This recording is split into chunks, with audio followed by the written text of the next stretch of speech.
آپ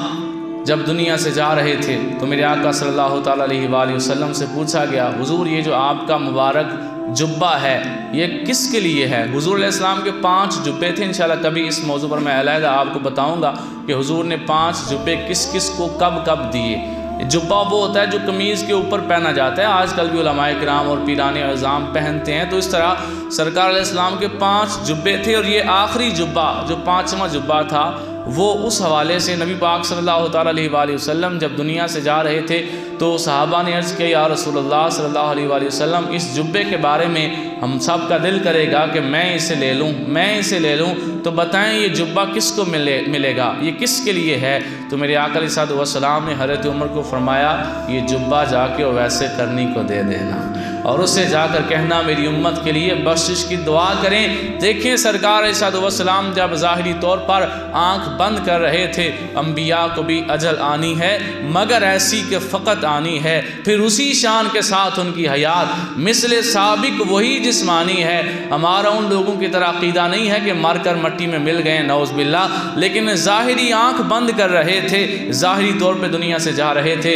اس وقت بھی صحابہ پاس موجود تھے، امہات المومنین موجود تھیں، اس وقت بھی تیرے اور میرے نبی نے حضرت اویس کرنی کی محبت کو یاد رکھا ہے، اور اس وقت بھی ان کے لیے تحفے کا باقاعدہ اعلان کیا ہے کہ یہ جبہ حضرت اویس کرنی کو دے دیا جائے۔ روایت میں آتا ہے کہ میرے آقا صلی اللہ تعالیٰ علیہ وآلہ وسلم غروب آفتاب کے وقت یعنی شام کے وقت اپنے صحابہ کے ساتھ کبھی کبھی باہر نکل جاتے اور یمن کی طرف منہ کر کے کہتے، مجھے یمن سے ٹھنڈی ہوا آتی ہے، مجھے یمن سے اویس قرنی کی خوشبو آتی ہے۔ اور ایسا نہیں تھا کہ ادھر حضرت اویس قرنی سرکار علیہ السلام سے ملنے کے لیے آہیں بھر رہے تھے تو سرکار علیہ السلام کو پتہ نہیں تھا، حضور علیہ السلام کو پتہ تھا، ان کی شانیں بیان کر رہے تھے، اور اعلیٰ حضرت کہتے ہیں فریاد امتی کریں جو حال زار میں، ارے ممکن نہیں کہ خیر البشر کو خبر نہ ہو، خیر البشر کو خبر نہ ہو، ایسا ممکن ہی نہیں ہے کہ سرکار صلی اللہ تعالیٰ علیہ وآلہ وسلم کو پتہ نہ چلے۔ حضرت اویس کرنی رضی اللہ تعالیٰ عنہ خیر التابعین، کتنی بلند شان ہے، اور پھر صحابہ، بلکہ ایک اور حدیث پاک جو کہ کافی طویل ہے، اس کا حصہ میں چھوٹا سا آپ کے سامنے پیش کرتا ہوں۔ میرے آقا فرماتے ہیں، اپنے صحابہ کے سامنے فرمانے لگے کہ اللہ ایسے بندوں کو دوست رکھتا ہے جو دنیا والوں کی نظروں سے پوشیدہ رہتے ہیں، اور پھر فرمایا کہ کیا ہوتا ہے جب بادشاہ ان سے ملنے کی اجازت مانگیں تو وہ انہیں اجازت نہیں دیتے، وہ بادشاہوں سے ملنا پسند نہیں کرتے، اور ان کی شان بہت بلند ہوتی ہے، یہاں تک کہ میرے آقا علیہ السلام فرماتے ہیں جب وہ زمین پہ انہیں کوئی نہیں جانتا، لیکن جب وہ اللہ کی قسم ڈال کے کچھ کہہ دیتے ہیں، اللہ ان کی قسم کو ضرور پورا کرتا ہے۔ اللہ کی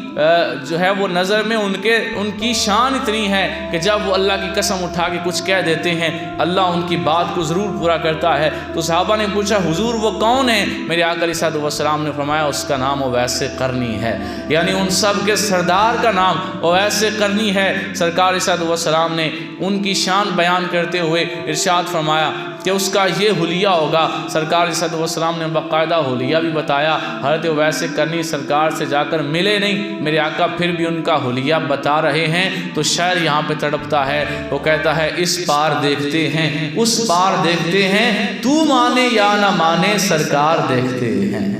تو مانے یا نہ مانے سرکار دیکھتے ہیں، اور ان جیسا بن رہا ہے اوقات تیری کیا ہے، جبریل جیسے ان کی رفتار دیکھتے ہیں، اور میں نے صدائیں دیکھ کر دیکھا ہے زین اکثر، میرے کریم آقا ہر بار دیکھتے ہیں، آقا ہر بار دیکھتے ہیں،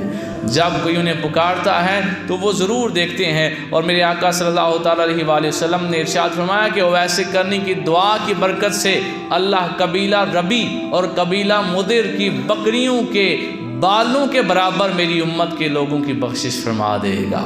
یہ شان حضرت اویس کرنی کی ہے، اور اگر اویس کرنی کی یہ شان ہے تو پھر سوچیں میرے آقا علیہ الصلوۃ والسلام کی شان کا عالم کیا ہوگا، جن کا کلمہ پڑھنے والے اتنی شان والے کہ 2 قبیلوں کی جن کی بکریوں کی تعداد بہت زیادہ تھی، سرکار نے ان دونوں قبیلوں کا نام لیا اور فرمایا ان کی بکریوں کے برابر نہیں، بکریوں کے بالوں کی تعداد کے برابر اللہ میری امت کے گناہگاروں کو اویس کرنی کی دعا سے جنت عطا فرما دے گا۔